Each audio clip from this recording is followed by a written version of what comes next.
My father came from Japan in 1905. He was 15 when he immigrated from Japan. He worked until he was able to actually build a store. Let me tell you a story in the form of a dream. I don't know why I have to tell it, but I know what it means. Close your eyes, just picture the scene as I paint it for you. It was World War II when this man named Kenji woke up. Ken was not a soldier.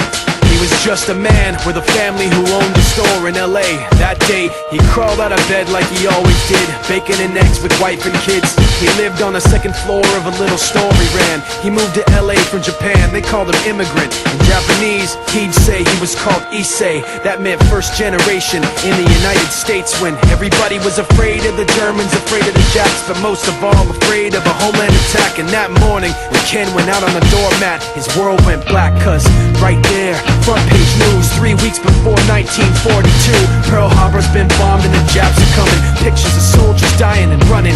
Ken knew what it would lead to, just like he guessed. The president said the evil Japanese in our home country would be locked away. They gave Ken a couple of days to get his whole life packed in 2 bags. Just 2 bags, couldn't even pack his clothes. Some folks didn't even have a suitcase to pack anything in, so 2 trash bags is all they gave them. And when the kids asked Mom, where are we going, nobody even knew what to say to them. Ken didn't want to lie, he said the US is looking for spies, so we have to live in a place called Manzanar, where a lot of Japanese people are. Stop it, don't look at the gunmen. You don't want to get the soldiers wondering if you're gonna run or not, cause if you run then you might get shot. Other than that, try not to think about it. Try not to worry about it being so crowded. Someday we'll get out, someday.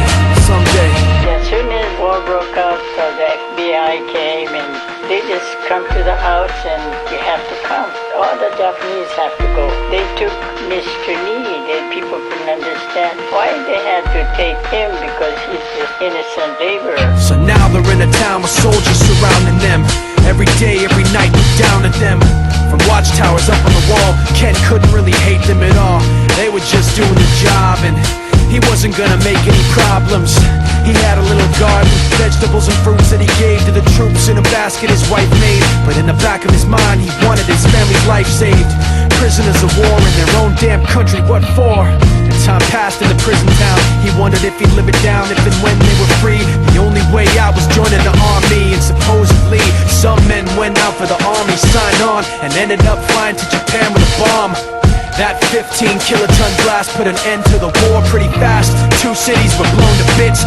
The end of the war came quick, and Ken got out, big hopes of a normal life with his kids and his wife. But then they got back to their home, and what they saw made him feel so alone. These people had trashed every room, smashed in the windows and bashed in the doors, written on the walls and the floor, Japs not welcome anymore.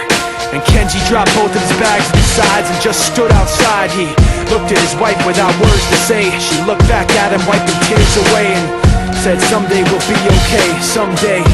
Now the names have been changed, but the story's true. My family was locked up back in '42. My family was there where it was dark and damp, and they called it an internment camp. When we first got back from camp, it was pretty bad.